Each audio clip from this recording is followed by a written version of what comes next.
All right, guys, what is up? It is Saturday night live stream. Little Saturday night action. Supposed to be at work. I am snowed in, state of emergency here, so got off work early last night. Casino is not open today, so going to shoot a little live stream since I didn't do one on Monday. I expect you guys on Saturday night probably have a lot better things to be doing, but if not, maybe you're snowed in like I am. You got nothing better to do. We're going to go ahead and chat it up, talk about the hobby. We're going to talk about some cards. We're going to talk about some Marvel. We're going to hit it all. We're going to get to your comments. And I do have a couple guests tonight that are new to the channel. And I also might have a couple familiar faces stop in. We'll see. What's up, Stephen Ryan? How you doing? Business 124. West Texas Wax. What's up? Bushlegger 75. Smoking Cardboard. All right, guys, we're going to get rolling. So bringing on a couple guests. Jordan, what's going on? Card guy. First, because I was going to be talking about some Marvel cards tonight, and you guys always have questions about Marvel cards. And a lot of the questions I can't answer because I'm still learning. Going to have on Spidey Jew 09 is going to be on, as well as Bryant from Tampa Card Shop, because we want to get a little bit of a inside scoop on what's going on there with Tampa, with Tom Brady, and what's going on with the shows and how it's affecting the market, how it's affecting the cards with the playoffs coming up. So what better than to have some people with some firsthand experience? We're going to go ahead and bring these guys on. Spidey Jew and Bryant, what is up, guys? Hey, everybody. How you doing, buddy? How you guys doing? So, like I said, a couple new faces to the live stream. Not my first interaction with you guys. In fact, Brian, we hung out at the National. You consigned a Tom Brady card for me, which was awesome. I've talked about that multiple times. So that was an awesome favor that you did for me. Spidey Jew, we chatted it up on, was it Neo live streaming one night, maybe? Neo live stream. And I couldn't get on the big Marvel live stream that I wanted to do because I was at work. But unfortunately, I missed that. But Spidey Jew, we'll start with yourself. Go ahead and tell everybody where they can find you, what you're about, what you're into, and just a little introduction. Absolutely. I'm Spidey Jew 09, and I create Marvel card content. Have been now for about a year. I have a ton of fun with that. I've really enjoyed just watching the Marvel card hobby grow. I have a lot of faith in what it's going to do in the future. And, been meeting a lot of new people due to the excitement around Marvel cards. And Flip and Steve, you're one of those. That's just been really awesome. Really happy to be on the channel. It's an honor. No, it's cool just to have you, man. Like, it's not an honor to be on my show because we're all just regular dudes and we all just have a lot of stuff in common that we like to chat about. So, Brian, you would go ahead and give everybody a little bit of. I'm Brian, just own a card shop in Tampa, Florida. Big Tom Brady guy from Boston originally, so kind of followed his whole career, and then obviously with today's semi-news of his 20-minute retirement, see what happens there. Yeah, so you're actually set up at a show in Tampa, correct, this weekend? Yep. Yeah. The Tampa Card Show. It's probably the best show in the state monthly. So have you seen any ripple effects already just based around the rumor / whether it's true or not on Tom Brady? Because, some people's big question is this going to cause a spike? Is it going to cause a dip? What's going to happen? You have firsthand experience, and what a better place to have it at than in Tampa. What are you seeing right now, like some trends on that? So the news came obviously like middle of the show today, and like it started, you can see it kind of go throughout the room of like which side of it hurt it first. Immediately people were trying to buy up Kyle Trask cards, which was kind of hilarious to me because to me, I'm a Patriots guy, but I follow the Bucks too just because of Brady being there, and I was like, there is no chance this guy's starting quarterback next year. Like, and I was watching people just buy up every RPA and every auto they possibly could of the kid. But in all honesty, Brady's demand got nuts for like a solid 2 to 3 hour clip. I sold a bunch of autos of them today, sold a bunch of, refractor and parallels and stuff. He was very high in demand. Not anything more than like I would have expected if the news came today. But right. I talked to my buddy Josh. I was out at a show in California, and he was saying the same thing. As soon as the news hit, people were trying to trade their LeBron Chrome 9s and Chrome 10s and do anything to get into a Brady Chrome or Contenders, any of the, the bigger stuff. Mm-hmm. And it was already pretty much a given, other than a couple of the young guys. I mean, Tom Brady was still the main, probably the most liquid, most sought after player in the NFL. Patrick Mahomes and Joe Burrow is making a push at the moment, but as far as the entirety of the season and a lot of the shows that I've been to, Tom Brady has been the most, it seems like, liquid, requested, wanted, in demand player from the NFL. But you're saying it even caused more of a rush on his cards than the norm. Yeah, it actually made me feel really good because I have a ton of him put away. He's been my PC forever, and I obviously actively buy and sell him on a daily basis, but it made me feel good that he's going to go more the Jordan route instead of the, kind of forgotten about route. Right. Now, with the playoffs coming up, are you also seeing some of the guys that I just named, any of those younger quarterbacks or even older quarterbacks, like I guess Stafford? I guess you wouldn't call him old, but he's definitely a veteran. Is there any demand on these guys coming into tomorrow's games?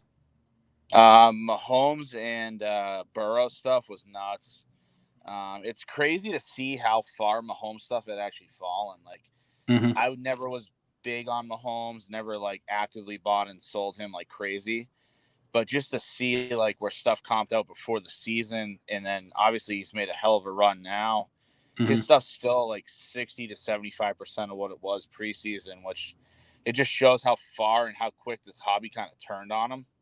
And then you've got Burrow, where like people are coming up to my table trying to sell me Burrow rookie autographs. And don't be wrong, I think the kid is Joe Montana reincarnated, but like, his stuff's like 20x. Like, I get people wanting base Prism stuff that's like, man, where was I like 6 months ago? Why didn't I just buy a ton of this? Like, right. So, let's talk about, we're going to get back to football and things like that, but let's talk about some Marvel a little bit. Spidey, that's your thing. I'm kind of dabbling in it to an extent. Right now, we're seeing the sale of big money PMGs, some other stuff, but nothing's meeting the, with the PMGs. In your opinion, because I get this question a lot, what is something that you think is overlooked on the Marvel market right now? Yeah, I mean, overlooked if you're coming from the perspective of new people coming into the hobby that are, chasing what they think is going to be the next PMG. Is that what you mean by overlooked? Yeah, I guess. Everybody's always looking for the next PMG, but I don't think that exists because a PMG has almost become a brand. It's kind of like, because it's big across everything. So, when you look at the other sports, or when you look at other genres that PMGs are popular in, like say basketball. In basketball, people don't say what's the next PMG. You know what I mean? We know PMGs are really expensive and people aren't hunting for what's the next PMG. I guess maybe people are asking that question in the Marvel market because from a certain extent, the Marvel market is untapped by the masses anyway. There's been long time collectors, don't get me wrong, but people looking to cross in, of course, are always going to go what they're familiar with. But what is something that you think the inexperienced Marvel card buyer is necessarily, maybe overlooked? Yeah, from my experience, when people get into Marvel cards and they kind of get past the PMG, the next thing they really begin to pay attention to is Marvel masterpieces. Okay. Mainly because of the art. The art is stunning, but for the most part, that entire set is numbered, like the whole thing. What you would call the base card is numbered to 1999. And so, so when you're dealing with high-end original art, along with, quite a bit of rarity built into the set, there's a lot of value there. And so I think naturally, as people, start to pay attention to the actual art of the card, they're going to gravitate to Marvel masterpieces. Okay. And that's a set that I'm kind of familiar with just because it's been around for a long time. Mhm. And I bought some old binders probably over a year ago before I really got into the Marvel cards. Yeah. I bought some binders from a comic book shop because the comic book shops tend to not, maybe now they do, but they tend to not really care about the cards so much. A lot of times they buy big collections of comic books and somebody will have cards as well and throw them in. And I bought 2 big binders out of a storage room at a comic book shop. I went in there and I asked for Marvel cards in specific, and they were like, "You mean like baseball cards, but only Marvel cards?" And I was like, "Yeah." They're like, "Yeah, I have some of that stuff on it, but it's got cobwebs on it." And they pulled out 2 binders of all stuff from the early to mid '90s. It was like 2 complete Fleer metal sets, like 2 complete of the, I think it was '94 Flair sets. You know, it wasn't anything like big. It was no PMGs or anything in there because this was prior to PMGs coming out. But it was a lot of cool stuff, and I picked up like the 2 binders for $200, but it was like 2 big full binders. Wow. I graded some of that stuff. It graded well. I graded just the regular Spider-Man Marvel Metal base card because it looked really flashy and awesome, and it graded a 10 out of a binder it had been sitting in. And I actually sold that and made all my money back off what I spent. Yeah. I actually am looking for that card myself. So. Oh man, yeah, and at the time it's probably worth a lot more now. Yeah.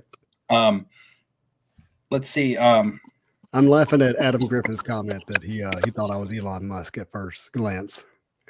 Oh, and I got that. I also saw that someone thought Bryant was Elite Co 3. If anybody knows who Elite Co 3 is, does the grade. So Full Metal Gems here. He is a symbiote collector. Yeah. Great crew. Steve, thanks for pointing out the rarities for the Marvels. The different Jambalayas and that information, Full Metal Gems, the different like approximate print runs of the Jambalayas. I actually believe I got that information from Spidey Blue out of the Instagram chat. So that information came from him. It's not something that I researched and looked myself. I went as far as the Instagram chat to get that research. You just got to say it confidently. And yeah. There you go. So, Bryant, at the shows live, because I hear coming out of Dallas that Marvel was popular, and were you at Dallas as well? And in Tampa, is anybody looking for Marvel cards? Is anybody asking about them? Does anybody even really have many for sale? Yeah. Marvel's grown so much in the last year. It was about this time last year that it kind of got its like initial burst of like the 1990 and 91 Impel stuff kind of taken off. And, you know, from like a local perspective, and now you can see the market's grown to, you know, Marvel Metal, you know, Marvel Masterpieces, all that. And to be honest, I mean, from a shop perspective, we went from having it basically in a 3-row box to having it be half of a showcase in a store now. So like, it's definitely grown immensely over the last 6 months. Obviously, the PMG market is just absolutely insane from what I've seen, and you got on it early, and congrats on that. But you know, it's something that the wax itself, like from a distribution standpoint, I ordered like 12 cases of that new Spider-Man one that's coming out in March, Have you pre-sold it yet? They've already cut down my distribution like 3 times. Oh no! So it just shows that, like, from a print run perspective, it's still going to be limited, which is going to keep the demand super high, very much like F1 on a sports level. And then on top of it, like, the demand is so high that it's going to be insanely priced once it, you know, comes out. Well, I'll tell you right now, if you have that in shop when I'm in Tampa, I get to Tampa on March 15th. If you have that in shop by then and you still have it, I will rip a box of that at the shop. I'll buy it and rip it right there because I wanted to buy a box of that off DNA and I just didn't. I missed the first initial buy. So I just wanted to pick it up from a shop. I don't really have an LCS, but actually my LCS will be Tampa Card Shop March 15th because I'll be right around that area. So, well, Steve, I think that it's anticipated that it will not be released until March 30th to April 1st.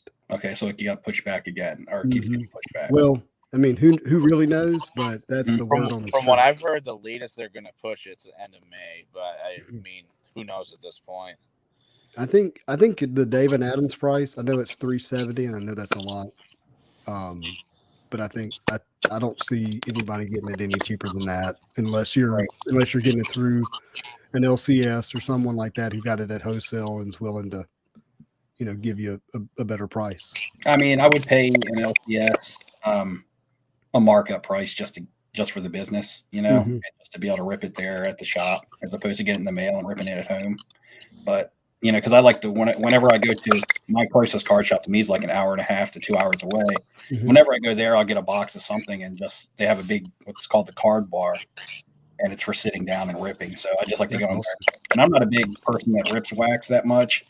But if I make a trip there and look for singles, sometimes I'll just buy a box of something. Last time I ripped Prism Hybrid Soccer. I'm just like, give me some Prism Hybrid Soccer. I don't even know what I can get out of this, but I just want to. Well, if you look at Black Diamond, Marvel's Black Diamond, which was an MCU set, high-end MCU set, it came out and you could get it. I think it was like $350 a box, and then now it's $800 a box, and that's a year-ish later. Spider-Man Metal. If it hits the inserts correctly, if it hits the PMGs, you're gonna see Skyforce cards in there, some Z-Force, cards in there. So you're gonna have some old NBA inserts along with the PMGs. If those hit hard, if they look great, I think you're gonna see those boxes skyrocket. So I have a comment that's been sitting up here. Benjamin says, we're being lied to about Tom Brady's retirement. It didn't happen. The fake news media is the enemy of the American people. And we were talking about this earlier about backstage where we're like, do we think that it's true? Do we think it's legit? Is it room? To me, it's rumor until he comes out and announces it. So I'm not, with Tom Brady, with him kind of being like the rival for me being a Dolphins fan, being the rival in my team for so many years. Today when I heard it, I almost got I don't know if I was shocked, but I actually got a little emotional. I didn't cry or anything, but I was like, it felt like somebody had punched me in the stomach because I was like, all these years I've been like, I'm tired of looking at Tom Brady, and now if he's actually retiring, it is the end of an era. And I was like, man, it would feel weird. It would feel weird going into, a football weekend, and knowing that Tom Brady's not playing for anyone. Just kind of weird if it is true. And, I'm not going to sit here and say he's retired until he comes out and says it. Until week 1 next year, because he could come out and say it and still show up. The way he keeps himself in shape. Little Brett Favre action. Yeah. And did you want to touch on that at all, Bryant, on like maybe how you feel about it with the rumors down there in Tampa and stuff?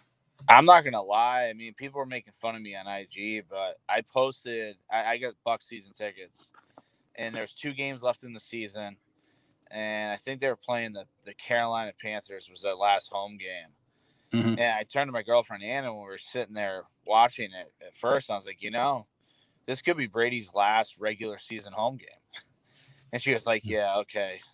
That's funny. He's basically as constant as it is for an athlete for the last 20 years. And then week 1 happened. I mean, the wild card week happened versus the Eagles, and I was out of town. I was at the Dallas Card Show, and I don't know why, but we were in Dallas. And I turned to her. I was like, man, I really hope the Bucs win today because I want to say I was at Brady's last game. And she was like, why do you think he's done? Like, threw for 5,300 yards. Like, who the hell retires at that?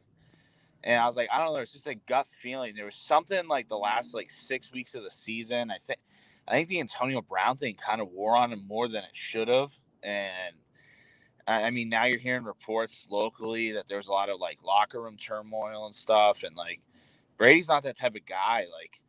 If he is done, I'm not really surprised at all. I wouldn't shock me one bit.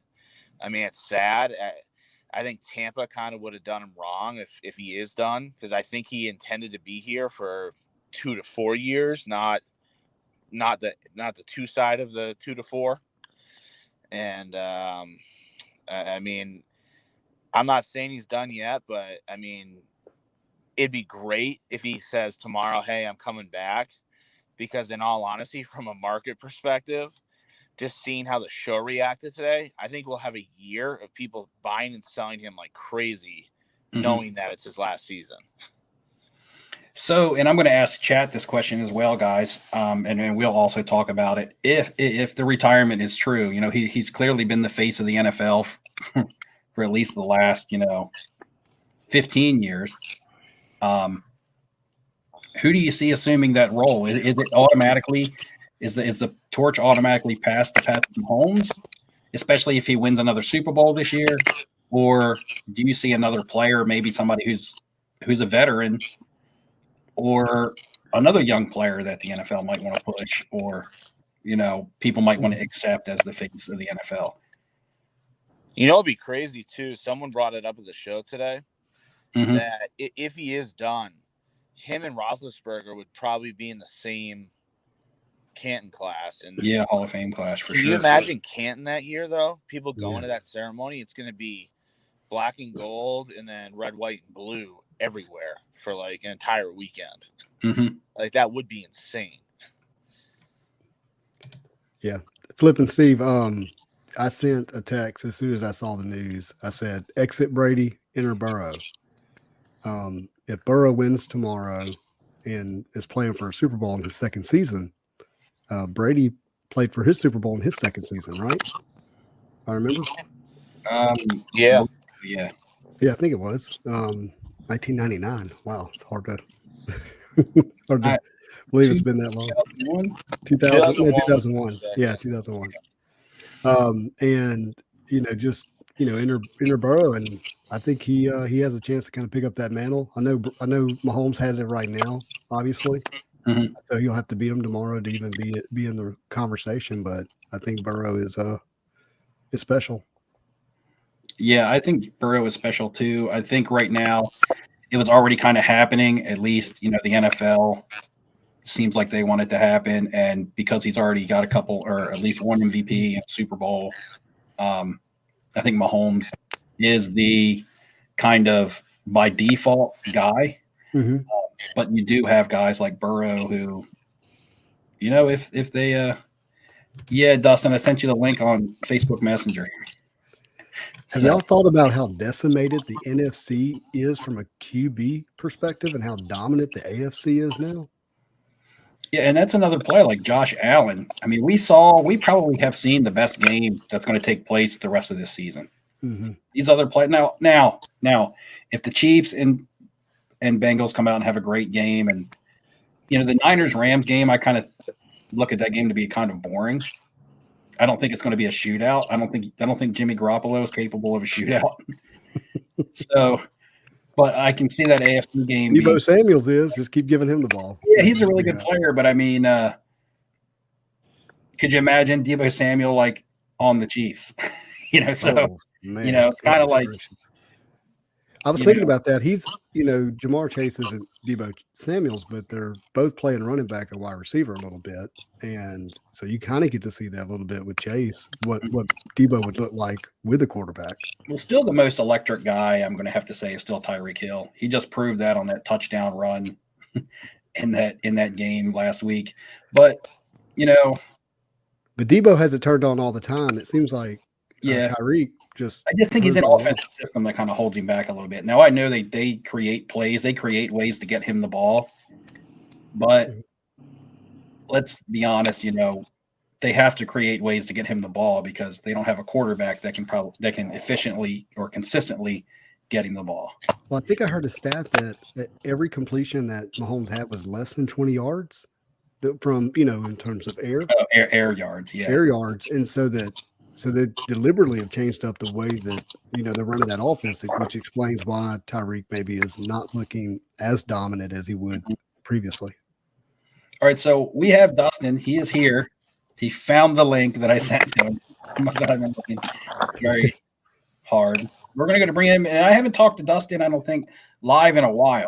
Just, text message, things like that. So I'm going to bring him in. Personal finance, the PFD, the PF Dizzle, like I like to say. In your house. What's up, guys? How's it going? How you doing, Dustin? So Good, how are you? what would you like to add to this, the whole discussion that's been building up? Do you really think Brady's retiring, or do you think this is an early rumor? What percent would you put on it, maybe? And if so, is Mahomes the shoe-in for the new face of the NFL? I'm going to say no to Mahomes being the new face right now. Let's see what happens tomorrow. Joey B.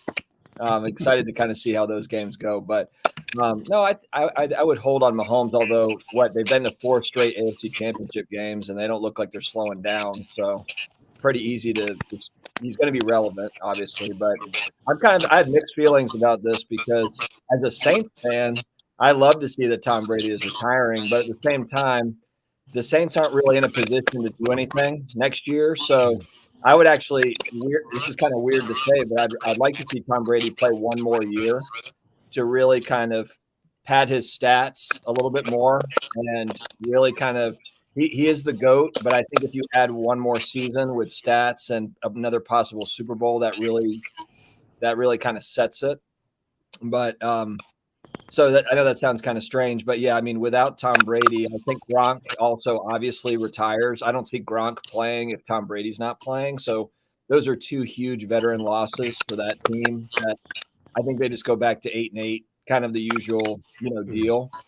But that division is not very good right now, so it's really it's up in the air for Bucs fans. But yeah, so that's kind of a weird thing. Like on the one hand, I'm happy as a Saints fan. On the other, I'd like to see him play one more season just to kind of. I think what is he 44? I think 45 is kind of a round number. Go out age 45, maybe get another ring. Yeah, I would like to see him go one more year. Oh, we lost Bryant for a second. I'm good. Okay. But anyway, let's say who would be his replacement? Because like Bryant was saying at the show, people all of a sudden went out and started buying up I guess as a rookie backup there, started just buying his stuff up. Kind of like the same way we saw it happening at the National. Carson Wentz got hurt and everybody was looking to buy up Jacob Eason cards. So who is the replacement there? Do they get we're all hypothetically speaking right now, but do they go out and sign a free agent or trade? Do we see a disgruntled quarterback? We don't see Aaron Rodgers go to Tampa Bay. That would never happen, would it? We don't see a Deshaun Watson get shipped that way now because this is a team that didn't need a quarterback. So all these quarterback candidates out there, it was never, Tampa Bay was never considered a landing spot for them. Now all of a sudden it becomes a very good landing spot in a good place to play with a good team and a good head coach, a team that's already built to win. And you throw a quarterback in there, it's a desirable place because, like Deshaun Watson has a no trade clause. He can deny where they trade him. But Tampa is not necessarily a place that anyone would deny getting traded to. So could you see now? Yeah. If you're QB too, do you want to be if you could get into the NFC and out of the AFC where all the QB talent is right now? I would probably want to go to the Bucs or the Saints. That's a division where you can win that division. You don't have to be amazing. You just have to show up. Maybe Jameis can just go back, right? Jameis can go back to Tampa Bay. Eat some W's. If I'm a betting man, I'm putting it on Matt Ryan, to be honest with you. And, that sounds like a good candidate, and that didn't even enter my mind. I didn't even realize. But, yeah, I think his days in Atlanta are numbered, very much close to being up. And that actually makes sense. I mean, same style, too. Mm-hmm. Quarterbacks like Brady that, don't run or don't run often aren't really a thing anymore. So we got a Russell Wilson to Tampa Bay here. I'm kind of hoping he comes to the Saints if we can get Rodgers. Rodgers, yeah, you got Rodgers out there, Deshaun Watson. The problem with Rodgers, so I did hear Rodgers in his press conference say that he doesn't want to go to a rebuild. And we were already kind of on the brink of a rebuild, and then Sean Payton retiring. I just can't imagine he comes to us. If Sean Payton was there, I think we have a shot at it. But without Sean Payton, I don't know. Well, the other thing is, don't they have to trim like $46 million cap or something? Yeah. It's going to be a rough couple of years for us. We'll have a good defense, but we don't have a lot of spending money. Yeah, but Rodgers would be like another like $40 million on the cap as it is. Yeah, whoever takes him is taking a hefty contract. They're going to have the room or clear some space. We have Adam is saying Rodgers, Wilson, Watson, and maybe even Tua on the move. I don't think Tua's on the move because I think that Miami made their decision. They had to choose between their head coach and their quarterback, and they chose their quarterback because I don't think that Tua was Flores's guy, but he was Greer's, and they went with, what the GM wanted to do, and now Flores is out, and we have a quarterback that I don't believe is our future. And we're head coachless now and rebuilding again. So Drew Lock to Tampa. I don't know about that. Oh, God. So we can see Aaron Rodgers to Denver. They probably have the cap room, which means then someone from Denver has to go. There's just too many of these, like Drew Lock, Bridgewater, Carson Wentz. How many QBs like that are there? Like 30 of them, that are just kind of swirling around the NFL, taking their shot, wherever they're, it's just like there's just so many second stringers. I feel like, I guess they could break out, but we just don't know who they're going to. Bush Liggers is building a new team here, the Denver Packers, or would it be the Green Bay Broncos? I don't know. But he has Rodgers, Adams, and going to Denver. Did y'all see the leak on the Washington football team's new name? No, I did not. It's I guess it's not going to be official for another week, but the Commanders or something like that. Commanders, no, the Commanders, the Washington Commanders. Yeah. Okay. Well, it's better than the Washington football team. Yeah. Could have went with the Generals or something. Or is the Washington Generals? Isn't that the team that always gets beat up by the Globetrotters? Basketball, yeah, there's a long history with that name. Are they like 103 or something? Like record. That was like their record like 10 years ago. It got leaked because the website was procured and showed up. The Washington Commanders or whatever, the commanders.com. Judy and multiple first-round picks to Denver for Rodgers. I don't know. Yeah, it's interesting now because that's a job that is potentially opening up, that any quarterback would like to have. So if I was Rodgers, I'd go to San Francisco if I could figure that out. I know he didn't get drafted by him, but he's a Cali guy. Brian, you say Vegas. Yeah. I don't know if Denver is the best spot. I mean, if I'm a quarterback, man, I don't want to go and have to deal with Elway's ego. Like, it seems like ever since Peyton left, he just runs everyone out. So let's get swing back into some cards a little bit. Let's talk about okay, Spidey, we know you're in the Marvel. I've been buying a lot of Marvel. Dustin, you're a big football guy. Have you been looking at anything else? Or have you been staying in the football, however, like straying into areas of football cards that you think? Yeah, I've been looking at a lot of different things. Actually, this is right up your alley, Steve. And you as well, Spidey. I almost bought a complete set of, I think it's 66 Topps Marvel that first year. Is it 66 Topps or 66 Don Russ? Maybe that's what it is. It's the one, I think it's 66 cards in the set. And on the cards, on a lot of the cards, it's like write your own quote. So it'll have like superhero. It's like write your own. It actually says that in the quote box.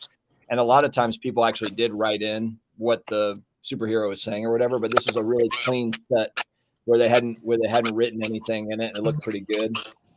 And I lost it. I lost it at the end. No. What did it go? About $1,000 for but I've noticed though, I was watching like 3 different sets and they all got snatched up within like 3 hours of each other. So I think that someone's trying to, because my thought was, because it's only 66 cards, I was going to buy the set and then grade it through SGC. Grade the entire set through SGC and then sell it as a graded set. Yeah, that was going to be kind of my, just give it a shot, see what happens, because that would be kind of a cool thing if someone was looking for a graded set. But but haven't gotten it yet. I probably blew it if anyone's listening and looking for that set. There's not a lot of great. They're out there, but there's not a lot in great shape. That's the thing. You can find beat up sets, but not a lot in great shape. Mm-hmm. So I've been looking at that. I did get a Breeze Red Refractor. Ooh, nice. From 2007, I believe is this one. Yeah, I've been looking at Breeze stuff. So just picking up things here and there, but not a lot. I'm going to save some money for Atlanta. We're going to Culture Collision in Atlanta, so I'm trying to be a little bit mindful of that. But I've been paying attention to a lot of stuff. I've been looking at Marvel stuff. I've been looking at football. I've been looking at modern basketball too. We talk about some of the that's just dropped off the map. Nobody cares about it, and so I'm kind of curious. I'm watching pricing on that. Not necessarily like Prism base, but the color match stuff and the optic hollows and all that stuff is interesting. So yeah, I'm always kind of looking, but just got a lot more picky on what I'm buying. All right, Jordan, real quick. Jordan is saying, "Who's a mod? Kick someone out. Who are we kicking out?" I'm not sure. I blocked the Tricking Lab one that was spamming, so maybe that's yeah. And do we know where that feedback's coming from? Do you hear? I'm not sure. I'm not sure. I don't think it's coming. I have headset on. If you haven't heard it, there's a most of the show. There's been quite a bit of feedback coming. Let me mute and see if it's me. I'll do the same. Yeah, I'm talking. I hear it. It might be coming through. I'm not sure. It's Brian. Want me to try muting? Try muting to see what happens. So, okay. Are you muted now? Yeah, I think it might be that one. I don't know, Brian. I don't know if you have your mic in your speakers. I don't know if your sound is coming through the speakers of your car or of your phone. I'm not sure. No, I mean, I just turned it off. It was still doing it. I could hear through you. It seems better now, though. Yeah. Yeah. There it is. Oh, it's you. Yeah, we're hearing us talk back through your speakers. That's what it is. Yeah. My voice is coming through your speaker, and then it's going back into your mic. But a question I did have for Bryant. He's working on that, but all right, Spidey. Mm-hmm. Question for you, and it might be a really quick answer. Do you do sports cards? Maybe that'll help.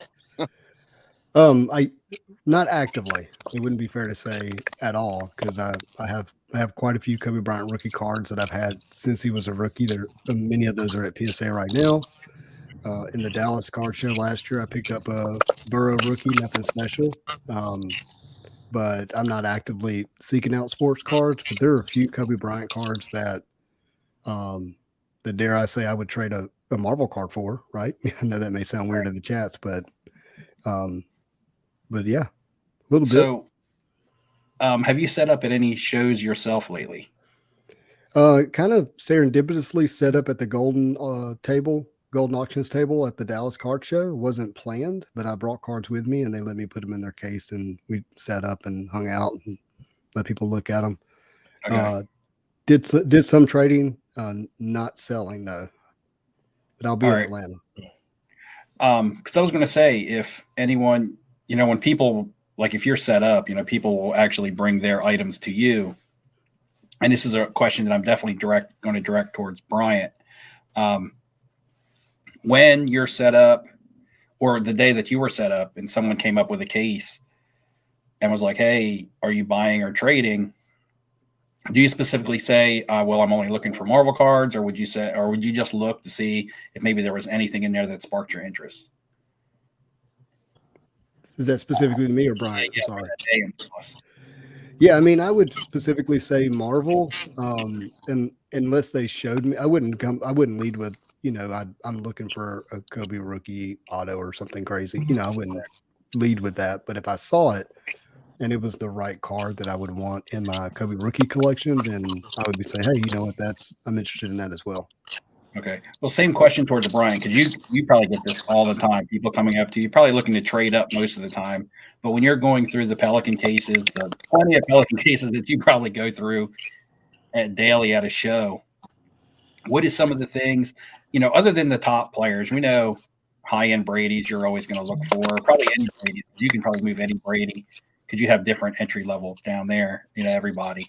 But other than the top names, what is something that you like to look through as far as, something that, I don't know, might catch your eye? Just anything might catch your eye? Is there sometimes something that you're looking for that maybe not, somebody might not expect that you're looking for? I mean, in all honesty, I'll buy about anything if it's at the right price. Right. Just having the store, there's an outlet for every sport, even NASCAR. Like, there's Dale Earnhardt rookies, or Dale Earnhardt rare stuff. I'll buy it. At Collector's Con in Tampa, there was a lot of 86. I could be wrong on this. It's called Comic Images, the Marvel stickers. I bought a ton of that stuff, and I don't know why they continually walked up there, and it's not. I haven't seen it anywhere else. In Dallas, it was mostly Impel and Marvel Metal stuff. But I mean, when someone comes up, I'm looking at everything they have. Right. Yeah, and that's kind of like when I throw my slab case up on the table, I'm always like, man, because people will be like, do you have a certain sport, this, that, or the other? I'm just like, man, in my case, a little bit of everything. You might even find like a rock and roll Rolling Stone sticker in there or something, which is always the case. I know what's in there, and I don't want them to be surprised, what the heck is in this case. You'll go through a little bit of every single sport, including soccer. You'll find some music cards. You'll find Marvel cards. You'll find Hollywood actors. I mean, it's a little bit of everything.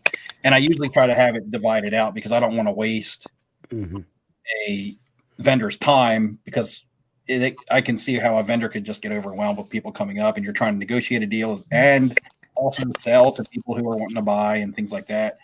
I'm going to experience that for the first time in Atlanta. So I'm kind of like, don't know what to expect, but I'm always like, this is baseball, this is football, this is modern basketball, and this is a mixture of everything. So they can kind of but the funny thing is that every vendor I think I've ever gone to, they still always go through all four rows. They're just trying to look for maybe there's a diamond in the rough in here that I might find that's unexpected.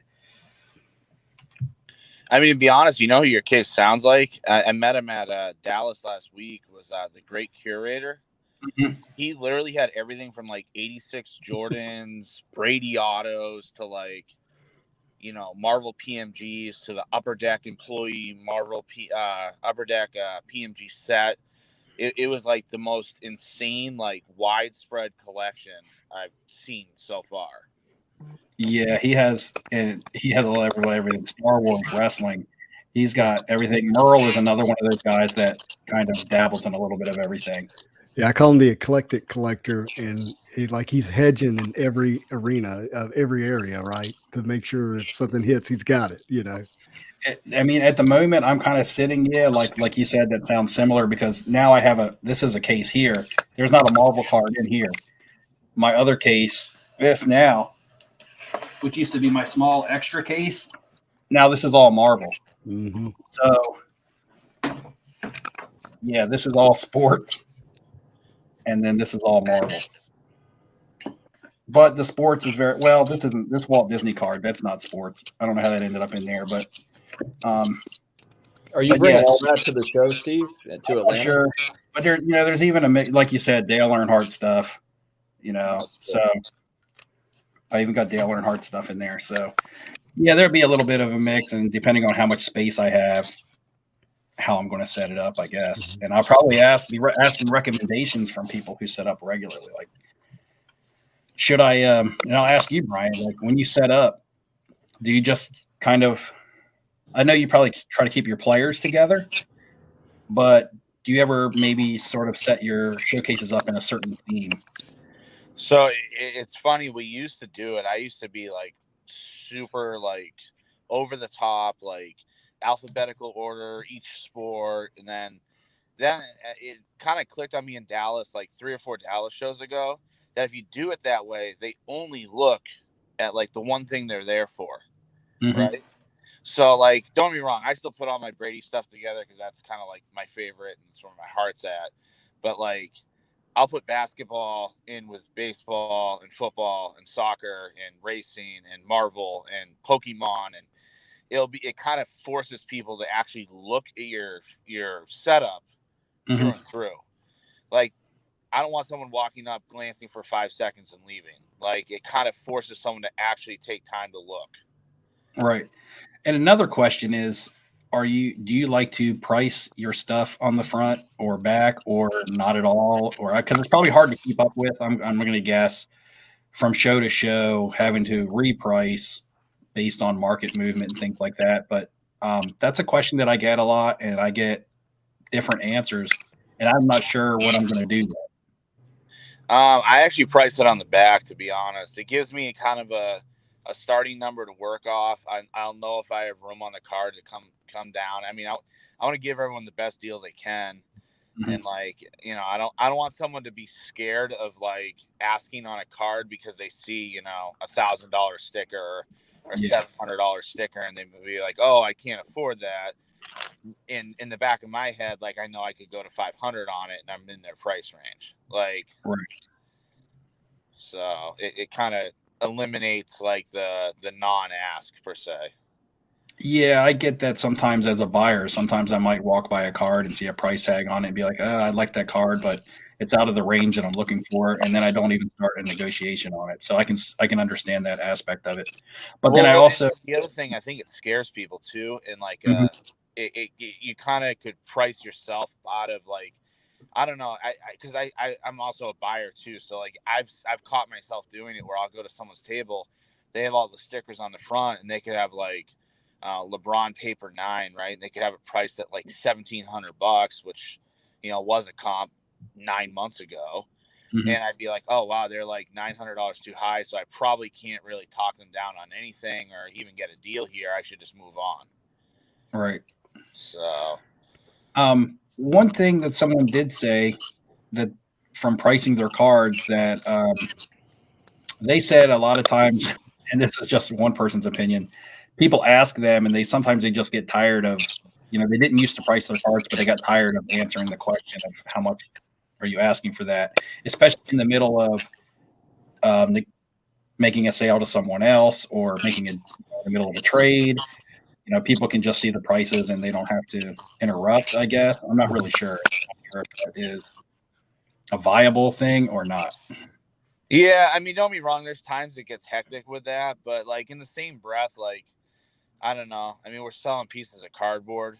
Like, you know, it's a patient thing. Like, it doesn't need to be hectic. It doesn't need to be, you know, move as quick as humanly possible. Like, if anyone asks, like, I don't mind telling them. Half the time someone asks a question on a price, usually as they're asking it, to be like, oh, well, I have that too, so I just want to see where you're at. Like, I don't mind answering that stuff. Now, if they do it on like 12 cards, yeah, like, it kind of gets old. But like, you know, when it's 1 or 2, I don't mind it at all. I mean, it's not like, you know, we're there for 9 hours to talk about cards, you know? Couple things, you know, we've talked about playoffs. Let's go around the horn and pick our winners for tomorrow. Let's do that. You guys in the chat, you participate too. Let's go ahead with, we're going to start in the NFC. We're going to start with what I think is probably going to be the boring game. Rams, Niners. Is anybody on this panel taking the Niners? Is anybody in chat taking the Niners, taking the Rams? What do you guys see in that game? We'll start with Spidey. We'll come around to Dustin. You know, when I think about these type of games and the fact that the Rams have it at home and they have the most superstars, and it's the kind of game where the superstars are going to show up. So I don't see the Niners winning. Obviously, they have you know, some really good players and whatnot, but I feel like the Rams are going to break that 6-game losing streak and make their way into the Super Bowl. Right. I mean, I'm rooting for the Niners. I think they'll win. I'm a big believer in defense wins championships, and they have the best defense left. So I think you see a big game from Nick Bosa, and hopefully you see Stafford on his back a few times. Yeah. Dustin? Yeah, I think that McVay and the Rams finally get over the hump against them. The 49ers have had their number, but yeah, I think the Rams are going to get there. Yeah, before the playoffs had even started, I had picked the Rams to win it all. So I'm just gonna have to keep going with the Rams. I had a Rams Chiefs Super Bowl and Rams winning, so that already starts me into the next one for tomorrow. I'm gonna have Kansas City winning, and I'm gonna have Kansas City and the Rams in my Super Bowl. And let's go back to reverse order this time, Dustin. Yeah, my heart wants to pick the Bengals, but my brain tells me to pick the Chiefs, especially after last week. I don't see how you can really, pick against the Chiefs when they can win with, no time on the clock essentially. But I don't know though. I kind of wonder if obviously they're going to be hyped up for the AFC Championship game, but how much emotion is still, sometimes it's taxing when you go through a game like that to get back up for the next game. And I know this is a trip to the Super Bowl, but I don't know. It's just the Bengals come in with nothing to lose. The big concern is just the line, but the fact that I actually think that the Titans defensive line is better than the Chiefs defensive line. And so, for Burrow to get sacked 9 times and still win the game, even if he is getting hit a lot, I think that he's still going to, fight. But I think the Chiefs will end up winning, but I'll be pulling for the Bengals. I'm gonna go Bengals actually. I have a different mindset on it. I think the Bengals are gonna use their offense to be a good defense. They're gonna do like long, very like early Brady-ish drives. You're gonna see a lot of deke and dunk, and I think you're gonna see Mixon kind of control the time. And it's gonna be short runs between the tackles, and hopefully it drains the clock. And the best defense on Mahomes is keeping him off the field. So. Mm-hmm. Spidey. Yeah. I mean, we saw this game earlier in the year, and we saw the Bengals walk away with a win. I think in Kansas. No, I can't remember where it was at. May have been at the Bengals, but so we know they can go toe to toe with them, and it's probably going to end up being like the Bills. A game where last team to have the ball is probably going to win. With it being at home, I think you got to think that's going to be the Chiefs. But I'm with Dustin. I would love to see the Bengals and Burrow win, but I think the Chiefs are going to win. All right, so the other thing, kind of in the news, and I don't report card news that much on YouTube or anything. Lots of talk coming out of Star Stock.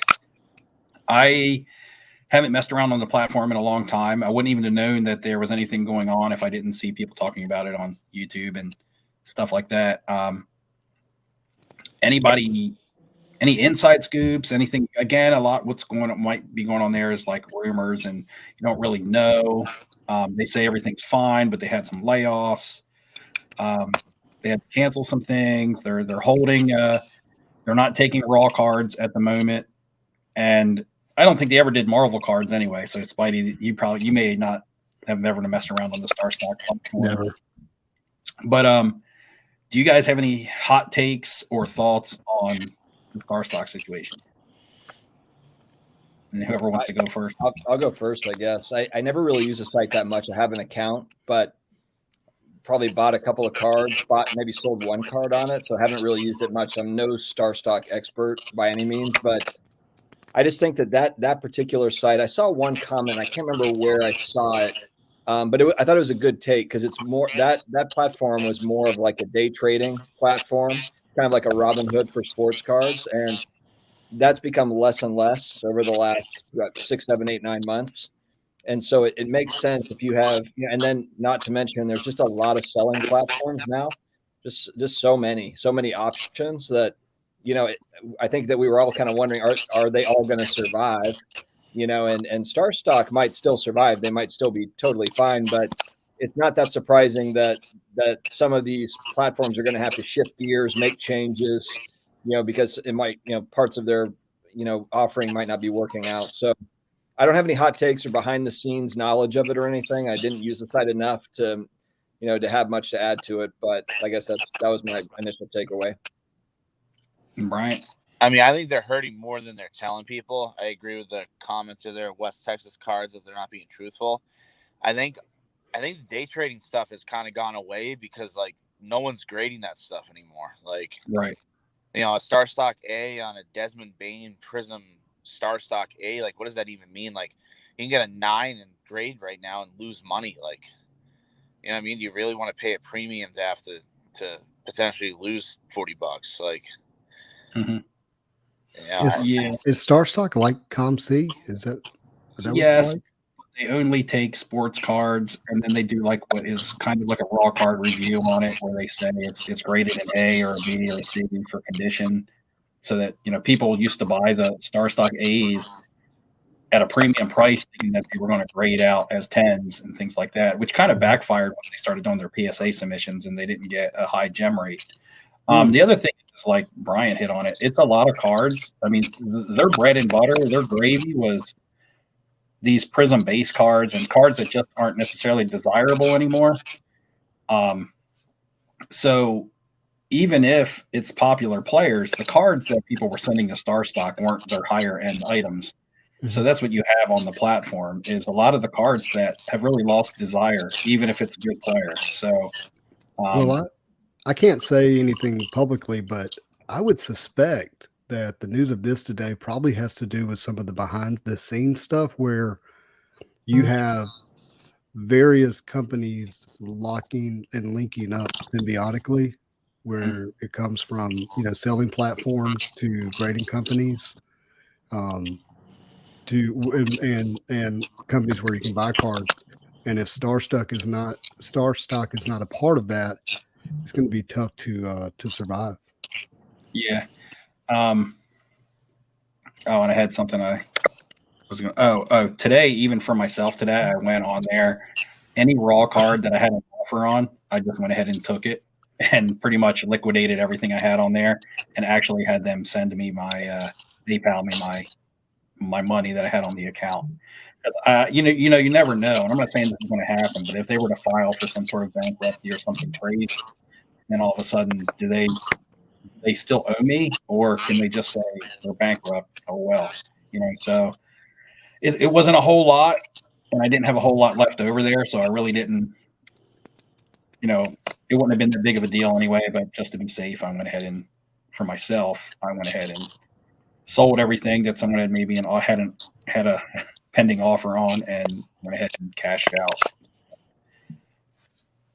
just to be safe. I'm not recommending that, but just to be safe. Yeah, I mean, it'd be a bad look if they do pull the bankruptcy thing after the whole Marks Cards thing happening 2 weeks ago. It's kind of a really bad look for the hobby. I'm not going to lie. Mm-hmm. Yeah. And one of the things that, and again, this is just another one of the rumors that it could have possibly been, was that they are getting their orders back from PSA, and could have been the same situation, a Marks Card situation, where they hadn't paid for their PSA orders. Now, I don't know. That's just a rumor. And that might be not an inkling of that might not be true, but you never know. And everybody's just going to guess until they come out and actually say what's going on. And they may come out next week and be like, all right, guys, we're full systems go and recovered. And that would be great. You don't want to see anybody's business fail. So, hopefully that would be what would happen. But then again, so many platforms popping up, so many people using Whatnot now for their auctions, and My Slabs has been successful. That there's just more options out there, especially when you're looking for better cards than base prisms and the type of stuff that was day trading on Star Stock. Well, and the other thing is, originally they were just mostly basketball, and I mean, not to call it the obvious, but like modern basketball is like as slow as it can be right now. Yeah. Like if it was more football based, I think it might be a little different. Yeah, and let's talk about that real quick. With modern basketball being so slow right now, is there any cards worth looking at? I don't want to say play, because I'm not going to make a play on anything, but is there anything out there that's intriguing to either Dustin kind of touched on it, either yourself or Bryant, that's intriguing, whether it be a player or a certain type of card? The types of cards tend to trend right now. It seems like gold is popular, but who knows how long that'll last. We know Steph Curry's popular. That'll last just because he's going to go down as the GOAT. Not the GOAT, but never know if he wins another title where he'll sit. That could very much happen. But there's certain guys that are still moving and that are still liquid. But what is somebody that has kind of maybe fallen off that you think, hey, I'm kind of intrigued? Not necessarily buying, but at least interested. I mean, Luka and Giannis come to mind for me. Mm-hmm. I mean, Luka held the whole hobby in his palm for like 2 years. Yeah. It's not like he's playing bad. Yeah, so I've never really done much with Luka, and I haven't looked at his market, so I'm not sure how far down his cards are. So, maybe if I looked, then maybe I would be enticed, but I haven't looked that much. The only one guy for me that I've continued to look at and track has just been Jason Tatum, but that's because I'm a Celtics fan. Dustin, anybody for you? Yeah, the two guys I've kind of pinpointed, I guess, are Tatum and Booker. Those are really the two guys where, I've just kind of, and not that I have 100 of their cards or anything. I've got a handful of their rookie cards because I just like their potential. And the Suns just seem to be like on the brink, and I'm kind of curious to see how they finish out the season. But yeah, it's interesting because, these guys, Durant, LeBron, I mean, how many more years do they have? 2 or 3 years? And you're looking like, for me, I'm thinking about the Sean Payton retirement. If Tom Brady is retiring, a couple of years, Aaron Rodgers will probably retire. And then it's just left to these young guys. And which of these young guys are going to come out of the pack? Somebody will. I mean, some of these guys are going to win titles, and then some of them are going to be like Dame Lillard, that score 60 points and look amazing, but just can't get over the hump with their team or whatever. And maybe Dame will win one eventually, but there's always great scorers too that just don't win titles, So I guess that's part of the fun of the prospecting. I don't do a ton of prospecting, but just with how modern basketball, like you mentioned, is just falling off the map, the fact that pricing is kind of coming down on a lot of it and has done, it makes me want to look at it, but we'll see. All right. Let's get another Marvel question out there. Get Spidey Jew's opinion on something. So, just like the seasons come and go in the sports world, and you building up to a season, you kind of got the preseason hype to where it kind of causes a little bit of interest and hype to build up in the cards. When you see new movies / TV series coming out in Marvel, I'm going to guess it kind of has the same effect. I think I've seen it. I've actually seen it recently with Moon Knight, where all of a sudden, I know what happens in the comic books with the comic book keys and stuff. Does that translate into the cards as well? Are we seeing like people chasing Moon Knight cards now and things like that? And if so, other than Moon Knight, coming up in the future, might be a character in Marvel that unless you read the comic books, because if you read the comic books, you know them all. You already know all the characters. You're just waiting. You know what I mean? But someone who never followed the comics or anything at all, and they're actually just being introduced to characters. Like, for instance, my wife didn't know who Doctor Strange was until she went and saw the movie. Even though I read Doctor Strange comic books and stuff, she knew the name, but she didn't really know much about him. She didn't know what his character was about. She had just heard me say the name. Yeah. So who is a character maybe along those lines that's not, just a household name that can show up in a television show or a movie that you think people will accept as, because there could be some characters that people just might not gravitate to, but who is a character out there that people haven't really noticed that you think if they get their day on television is going to be somebody that somebody really likes? Yeah, having not given this question a ton of thought, initially Blade comes to mind because he's been teased, but people don't know who he is. And when I say he's been teased, his voice popped up in an end credit scene, but unless you dig in, you don't know it's him. He's been a popular enough character in the past that they made a movie about him with Wesley Snipes. So we know that the industry at some point believed in him. They've cast an amazing actor, and his name escapes my mind right now. It is Ezra Elba or something like that. And he's going to do a great job. And his cards are likely not being looked at a high level. And once his movie is released, or once he's shown in a trailer, you'll start to see people have that awareness and look for his cards. And, as naturally as anything, the price will be driven up. I have Jordan coming in with the Silver Surfer comment, which he's kind of been on the screen a little bit in the bad Fantastic Four movies. Silver Surfer didn't fit the question because you were talking about somebody that people don't know, Yeah, right? exactly. I think a lot of people kind of, and that's what I mean by the other movie already being out. I think a lot of Mhm. people. However, Werewolf by Night here is one, but I think he is probably showing up. We may have even seen him on the trailer for Moon Knight. Yeah. Moon Knight not beating him up on the ground or something. Was that I not don't Werewolf think by Night the on the reason why I ground? don't think Werewolf by Night will translate is because he turns into a werewolf, and I don't see that being the kind of character that people are really going to chase after, or really relate to, or have a lot of staying power. Okay, so with that being said, what do you think about Morbius? That's a good question. Morbius is kind of an anti-hero, Venom type, Punisher type. And you probably throw Blade in there, and you see Marvel building this macabre of characters that they'll obviously are going to do something with, that they have some Yeah. type of plan with.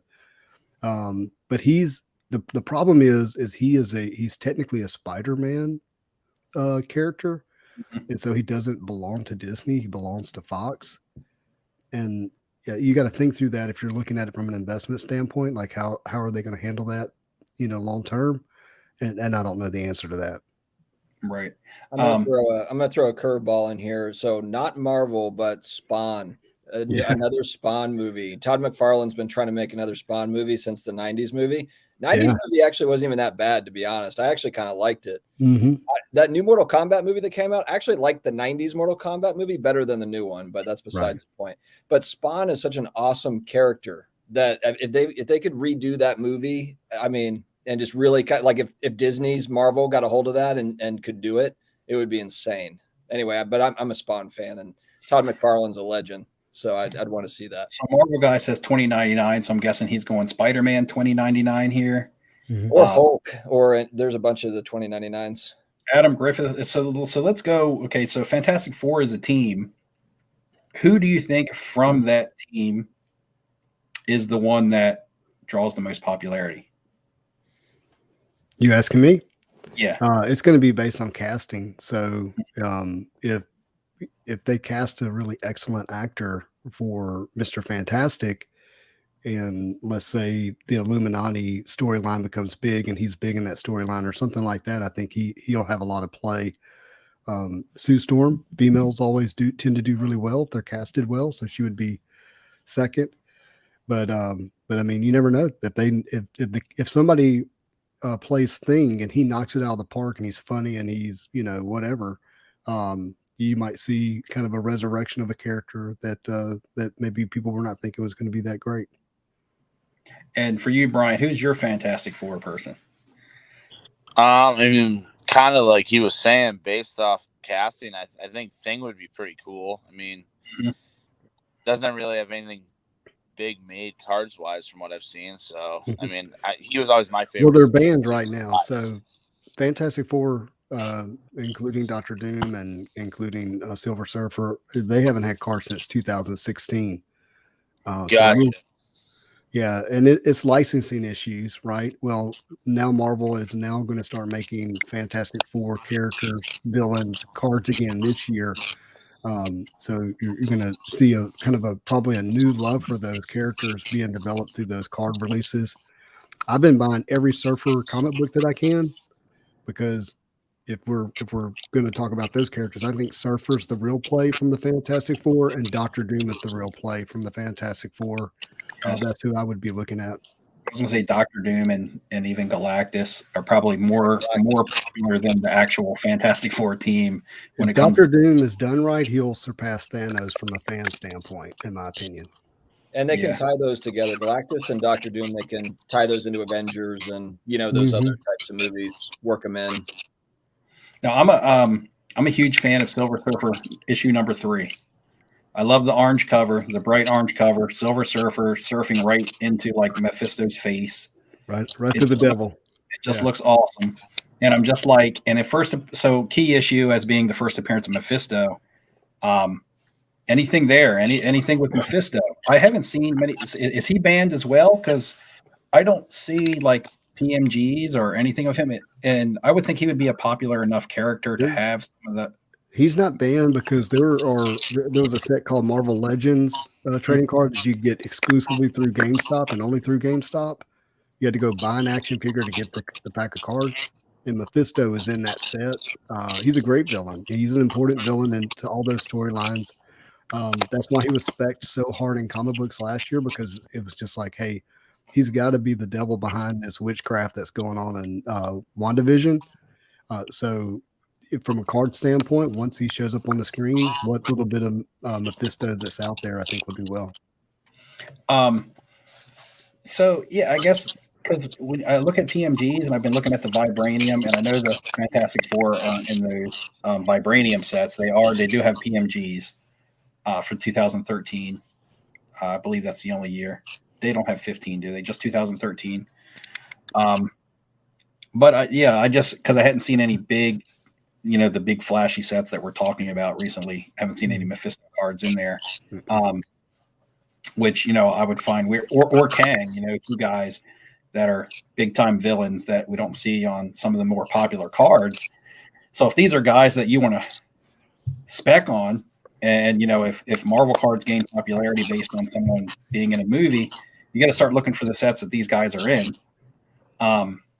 because they're not going to have a PMG, they're not going to have a Vibranium. So you're going to look, okay, what is a good set that they're in?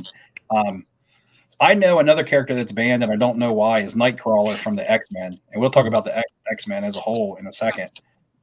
Is he banned for the same licensing reason? Yeah, Fox has the license. And it, well, I don't know the exact reason, but speculation is it's tied to a Fox thing. It could be a family member that pops up and says they have royalty rights. And until they clear that up, they won't produce anything. Because it must have come a little, because he's actually in the Vibranium set where the Fantastic Four isn't. So if the licensing, maybe the years weren't the same or something. You know what I mean? Maybe he was okay to use. Yeah, there's rumor there's a new set of band characters that are coming, because like I said, we're getting the Fantastic Four back. There's some characters that are possibly moving into the band list, including potentially Gambit, Cable, Apocalypse, and some others. All right, so someone mentioned the X-Men, and we know the X-Men right here. Dave says the X-Men haven't entered the MCU. That'll probably be the biggest thing to happen, because honestly, if Disney had the rights to the X-Men, they probably would have done, I would think they would have done the X-Men before they did the Avengers. I might be wrong on that, but I feel like, so other than Wolverine and the Gibbons, okay, if you're looking for a sneaky X-Men character, and I don't, Dustin, Bryant, are you guys familiar, pretty familiar with some of the X-Men? Somewhat, yeah. Well, we all know Wolverine's the most popular. You have Spider-Man, kind of in the card world. What I'm learning is you kind of have Spider-Man, then you have like Wolverine. Yeah. You have Captain America and Iron Man are in there too, but I mean, Wolverine is one of the goats, I guess, if you want to come. He's not a Wolverine, he's a goat. But who are some of the X-Men that you could see being in a movie that would like really boost their popularity? Like, I know, cult favorite is Gambit. People love Gambit. Yeah. He's just got like the charisma, cool factor to him. He's from Indiana. Yeah, they didn't portray him super well on the big screen when he was on there before. But if they cast the right guy for him. But other than even Gambit, who is an X-Men? And we'll go around the panel. Who's an X-Men that you like that may not be the normal X-Men that everybody else seems to be the popular one? Dustin, who's an X-Men that you like? I'm gonna halfway answer your question with an X-Men villain, Sabretooth. That's Wolverine. Wolverine is Wolverine's main villain, Sabretooth. If they could maybe make, I don't know, another actor or something, do him right to where he's a little bit more exciting. When they come back, I would rather pick like a big villain like a Sabretooth over Nightcrawler, a random X-Men. Yeah. But I don't. Again, like as far as how that translates over to Marvel cards, I have no idea. Like I don't know. What Marvel card collectors prefer. Brian, do you have an X-Men that you like that if you were just happen to start collecting Marvel cards, you'd be like, oh, I got to get a couple cards of this guy? Not specifically. I mean, has X-Men had metal yet? Like, they have their own run of it, don't they? Yes. Am I wrong on that? No, they have. Yeah, they had a run in 2018, and they had a run this year, right, in 2020 or something. Yeah, Yeah, they had Flair Ultra X-Men, which had PMGs in it, and then they had X-Men Metal Universe, which also had PMGs in it. yeah, Gotcha. Okay. So there technically is, like Wolverine, Cyclops, Oh yeah, PMPs running around. absolutely. Yeah. See, I've been on a lot of them. I've never even seen them before. I mean, I've seen Spider-Man, Spider-Gwen, all that type of stuff, but I guess I was just looking to generalize Marvel. I guess I don't know. yeah. Wolverine had some, and Cyclops and stuff. They have some PMGs in the 2013 set, I believe, and 15. They have some, and again, that Wolverine goes for big money. Not quite Spider-Man money, but big money. Where's Cyclops on the realm? Is he? I feel like he's undervalued for his character. No doubt. And another one is Iceman that doesn't get any love either, but he's like an original X-Men and probably one of the most powerful X-Men, but he's one of the ones that also you can get his stuff really cheap. Gotcha. I like Bishop. He's a little bit newer, but I think he's the kind of character that if you put him in the movie and again you cast him right, he's the kind of character that a lot of people don't know unless they got into the comic books in the 90s. Bishop is not an X-Men that you hear people talk about that much, but in the comic books, he was very, very good X-Men and very likable. And we haven't seen him in any shape or form on television or on TV. Let's talk about a little bit of baseball. Shelly here says, and I don't do a whole lot of baseball, but Shelly says, anyone looking at baseball and who? Brian, I'm going to guess down there in the Tampa area. Okay, so we have the holdout or the strike or the lockout, whatever you want to call it, going on right now. Don't know how far that's going to carry into the season. Are you seeing Wander Franco cards? Are they moving? Are people laying off at the moment? I mean, in Tampa, I'm going to guess that they're always liquid, but where are you seeing Wander Franco as being one of the probably better young players that people are looking to pick up coming into the season? I mean, he's definitely driving the sport right now. I mean, the fact that Topps held out his True RC until Series 1 this year is going to generate some hype around the product in general. I mean, I'm a baseball guy like through and through, so like I get excited about Topps paper every year. I know probably 80% of the hobby doesn't, but the fact that they held Wander this long and didn't put him in update, I think is going to make that product actually like absolutely explode, which is good. I mean, he sells really well. He's super liquid. Long term, I'm not a huge Wander guy, to be completely honest with you. Nothing against him. It's more the market itself. Like, Rays fans don't go to games. They don't really spend a ton of money on cards either. So, I don't know how long lived his spike really lasts, Yeah, at this point, I think he has a lot of hype built into him, and at this point, it's okay. What's his production going to be from here on out? And some people believe in him being the next, big young superstar, and some people think he's, going to be a good player, but not that big boom type player. Like, I look at Bo Bichette, and a lot of people think differently than I think of Bo Bichette. I think Bo Bichette is going to be and is currently a great baseball player. But I think he does everything well and will do everything well. But I don't think he's going to do any one certain thing really great that's going to make him stand out head and shoulders above even Vladdy Guerrero, who's on his team with him. So is he going to hit 25 homers? Maybe can he maybe push maybe 30 homers, bat close to 300? I mean, which is very good all-star style baseball. But is he an MVP caliber type player? So do you put him in the kind of category with that, or do you think he has breakout potential to be batting like Juan Soto and batting like Vladdy Guerrero and these other young guys that we like to talk about? I actually think he finishes top 5 in MVP. I mean, just being like, he was kind of like my guy last year that, I put a lot of stock into. He's like insanely cheap compared to everyone else too. Like, he could be a 30-30 guy. Right.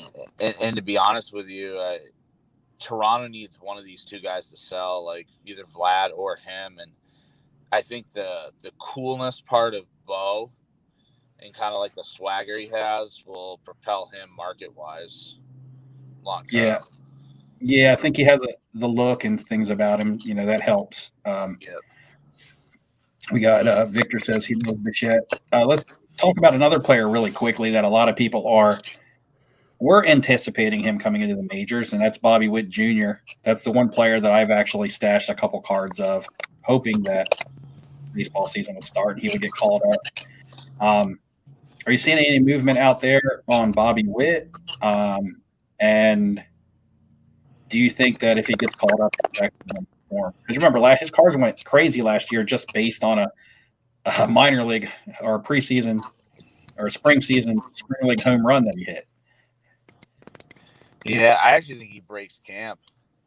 And then Yeah. I think he's a stud in every sense of the word, to be honest with you. I mean, I think he's your 5 category, fills everything up, super athlete. He's going to be the guy that could kind of take the reins from Trout and be the guy that everyone in baseball wants to be. Mm-hmm. And it'd be nice if Kansas City puts a winning team around him too. Oh, yeah, I like to hear that because I have he's the one baseball player that I actually bought in, months ago. So, hey, I'm all for that happening. That would be cool. Let's talk. We'll touch on some soccer a little bit. We have the World Cup this year, at the end of this year, I think in November, in Qatar. Not till 2026 will we have it actually in the United States. But I don't know who here on the panel follows soccer regularly or does anything with soccer cards. I do a little bit. I actually follow the sport more than I do with the cards at the moment.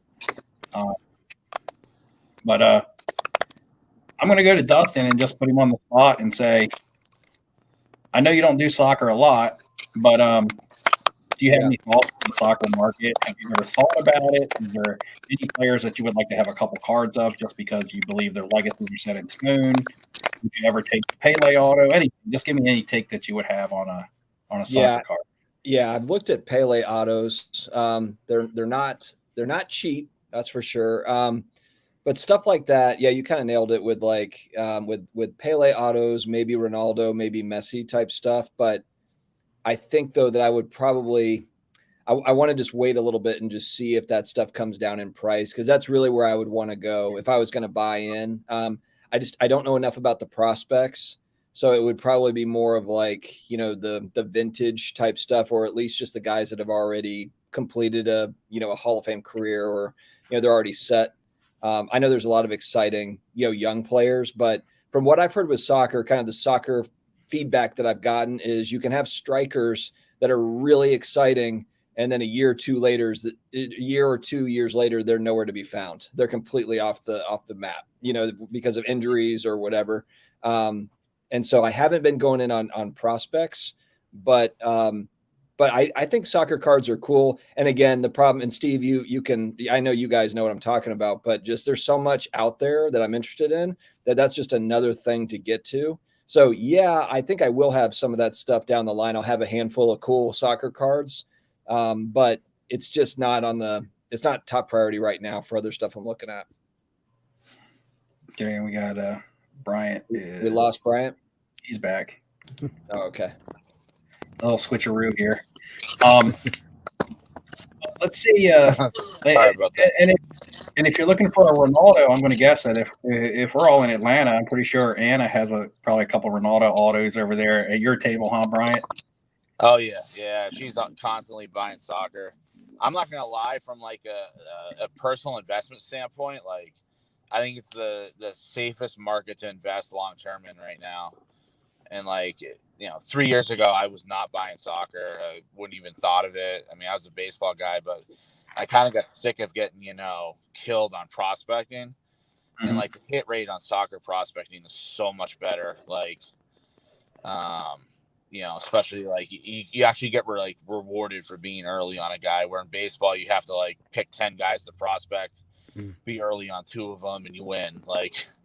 The actual hit rate's so much better, and to be honest with you, that the one thing I've noticed, obviously with seeing what Anna's done, is in soccer, when you sell to a soccer fan, you're selling to that end buyer way more often than like basketball or football, where like there's going to be another flip or two in the process. Yeah, how much of basketball do you think is flipping, and how many people are collecting Donovan Mitchell or the Joker or any of these guys? It's just kind of sorry, Steve, I kind of just jumped in there, but I wonder that. Yeah, it's a good question. How much of the basketball market is driven by flipping, and how much of, in comparison to the soccer market, where it's probably driven by collecting, just like the Marvel market. The Marvel market's driven by collectors. In the end, all of the markets, card is going to find a collector. If there's no collectors, there's nobody for a card to end up with, to find a home.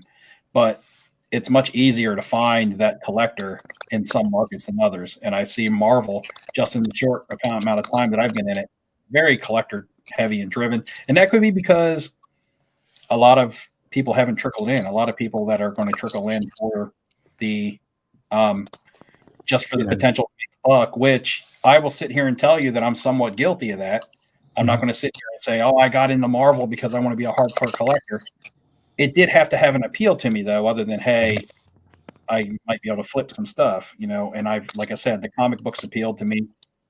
The hard thing now is I went and bought a bunch of nice cards that I'm actually going to have a hard time selling. Not because of the liquidity, but because now I'm like, man, I don't even know if I want to sell them. I like it. So flipping, Steve, that's what I'm seeing. The cards that are available right now are available because the people that got in so early, I mean, literally opened packs and got them and traded them, that they kind of have to sell at these prices. They're being not forced to sell, but it's just too big of a profit, right? Yeah. But what I'm seeing for people that get them, and once they have them in hand, they grabs you. And the hunt also is really interesting in Marvel cards, I suspect. But like for me, going to the Atlanta show, I'm going to bring cards, and I'm sitting here as we're talking, and I'm going, how in the heck am I going to sell any of this stuff? Like, I don't want to sell any of it. What price? How am I going to price it? Like, obviously there's a price that I'd let anything go, but it's going to be really a painful experience for me to try to put stuff out on the table and watch it actually walk off. That's kind of how I felt. I've actually walked myself through this process of putting all these nice vibraniums that I've been picking up out in my showcase, some of the PMGs that I bought raw a while ago, and I've gone through the process of having them graded, the Doctor Stranges and stuff, who was actually my favorite character, and just watching someone buy it and take it, and me being like, damn, I did. Can I give you an example, Steve? Can I give you an example? Yeah, real quick. Your example is not going to be the big card you picked up in Dallas, is it? No. That's a collection card, correct? Yeah, I mean, it's I never thought I would own one. So now, do you have that handy? No, I don't. People can see what we're talking about. It's in the other room. No, sorry, it's in the case. But you picked up a red 2013 Spider-Man PMG. So I just got this in the mail today. This is the Spider-Man Jambalaya, and it may seem silly, but I have been hunting this card for at least 6 months, and at a price that wasn't stupid. And I finally got it. And like if I were to put that out, even at double what I paid for it, I paid $700 for it. I'll tell you what I paid for it. Mm-hmm. If I put it out for $1,400, if somebody walked up and gave me that money, I would be disappointed. Because somebody would. Yeah. I think at this point somebody would, because I think a SGC 8 of Spider-Man 2099 from that set just went over $1,000. So when you compare, that's an SGC 8. Yeah. That's a raw, but I get it. But it's still going to be ballpark. Yeah, jambalayas are 8s for the most part. And you can't compare Spider-Man 2099 to Spider-Man Symbiote Black Suit. You just can't on a value standpoint. So, and that auction just ended tonight. I was watching it for that Spider-Man 2099. Wow. I have that card that you just showed. That came in that collection that I bought. I got one of those in that collection. It's at PSA. It's in quality check too. So with 3 other cards. So I'll be getting that one back soon. And I'm And hoping I hope that you it get a grades, 9 or 10.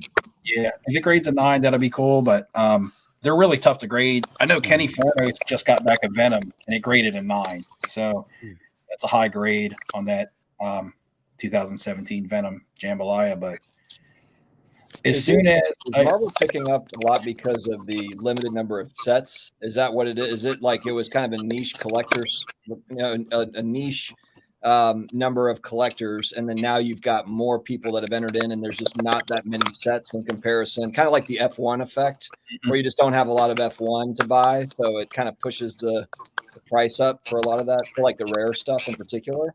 Is that what's happening with this stuff? Because I know with like jambalaya, that's a tough pack pull in football or basketball or whatever, so I assume it's pretty rare, like along the same lines. Like I think in football, it's like in that Fleer Retro 2012 football, it's like 1 out of 360 packs, or something. And like what I've learned is that, it's just a shorter print run altogether. Even when you're just talking about a base card, it's not printed like the stuff you printed now. Kind of like along the lines of F1, where Topps Chrome didn't print a lot of X-Men Metal Universe, which just came out, is like the highest print run that came out last year outside of your low sets like annual. It was 36,000 boxes, which to previous years Marvel card collectors, that was a lot. But I suspect 36,000 boxes is nothing in sports. I have like these jambalayas are like not even big characters, but it's like so they were so cheap when I bought them that now they're like but now they've gotten just because they're a jambalaya, now they're gone way up in price. But when I was buying these cheap characters like Elektra was like $10, right? Yeah, but there's only 100 of those. Yeah, so if somebody wants to build a set, Kingpin I bought for like $15, and I bought 2 of them. Yeah, that's wild. Well, there's 100 of them, but you're holding 2. So yeah, I have 2 of the Iron Fist, and that's somebody that nobody really talks about. But again, because nobody ever heard of him, I got 2. And I got a bunch of the Spider-Man villains like Hobgoblin, Doc Octopus. Hey, Hobgoblin's I think a good spec personally. Yeah, he's a big time character. They have Ned Leeds, but I don't know if they can. I don't know if they'll use him to actually be the Hobgoblin or not. Yeah, I don't. I never understood quite that casting, but I like Ned as a character in the movie, but how he would become Hobgoblin would be interesting. I have 2 Carnages also, a Doctor Strange, and I have that Spider-Man at PSA. So I have a nice little stack of jambalayas. But yeah, there was something I wanted to touch on and I completely forgot. I think it might have been. Are you grading all those jambalayas, Steve, or are you selling them I'm not. or holding on to them?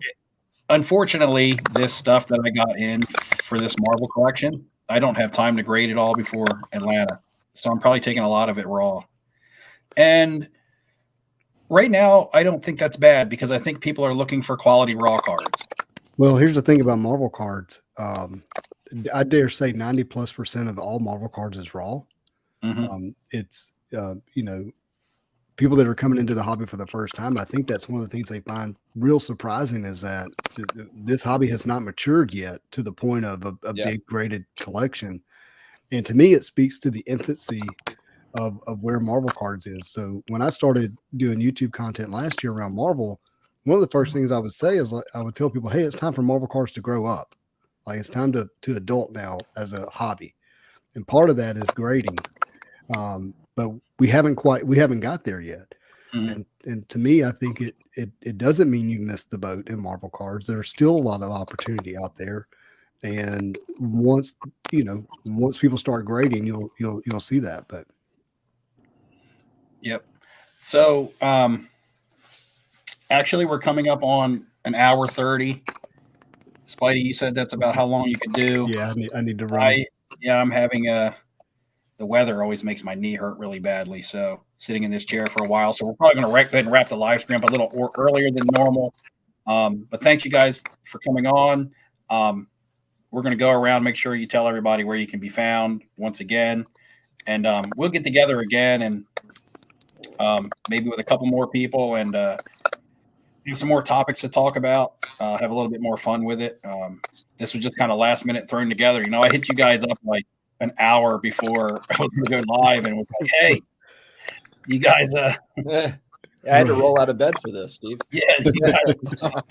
Anything. And there's lots of stuff we didn't touch on, you know, different sports. I was talking about soccer. We didn't really get much into our thoughts for the World Cup, U.S. men's national team, any of those guys hot. Is Pulisic selling? These are all questions I would have for Bryant or even Anna. But, buy as much soccer as you can for the next 6 months. Yeah, I've got some nice Pulisic stuff stashed, but I'll probably put it out in Atlanta just to see if any of it moves.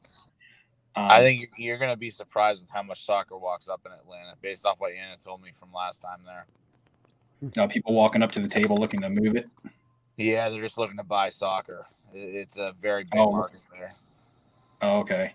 I don't have a whole lot. I have some vintage stuff, some, you know, Bobby Charlton and Stanley Matthews, old stuff that nobody ever sees that much. I still have some of that stuff, but then I have like some Pulisic stuff. So I'll probably throw some of that out in the case and just see what happens if I have enough room. But anyway, we're going to wrap. Spidey, go ahead and tell everybody where they can find you on YouTube and Instagram. Make sure you guys go over and sub if you're interested in Marvel content. He's either the best or one of the best to get over there and watch. If you guys have Marvel questions, because I can't answer them, go watch his stuff. Older videos, you get educated because he'll break down sets and things for you as well. And tell them where they can find you. Yeah, SpideyJ09 is my YouTube handle and my Instagram handle. Feel free to reach out to me if you have any questions. I'd love to have you in the Marvel card community. All right, and then we have Dustin down here. You can find him at the PFDI-DDLE, the PF.com. .com. Yeah, connect with me on IG too at the Personal Finance Set. I'm trying to connect with more people on IG, trying to build that up. Yeah, and that's another thing. I have a whole nother thing on IG now that's Marvel. Yeah, and we have a nonstop chat going on there just talking about Marvel. My favorite chat right now. If you guys had any interest in getting in that, let us know, and you guys can get in there and ask questions and get information on Marvel cards. Bryant? On Instagram, the shops page is at Tampa Card Shop. My personal's at Tampa Card Shop Bryant. So always available for anyone that needs anything. All right, sweet. All right, guys, thanks for coming on. We're going to go ahead and wrap it up on a Saturday night. It's crazy. I'm not at work. But all right, and guys, thanks for joining us in the chat. Thanks for hanging out. We'll see you guys next time around. See you guys.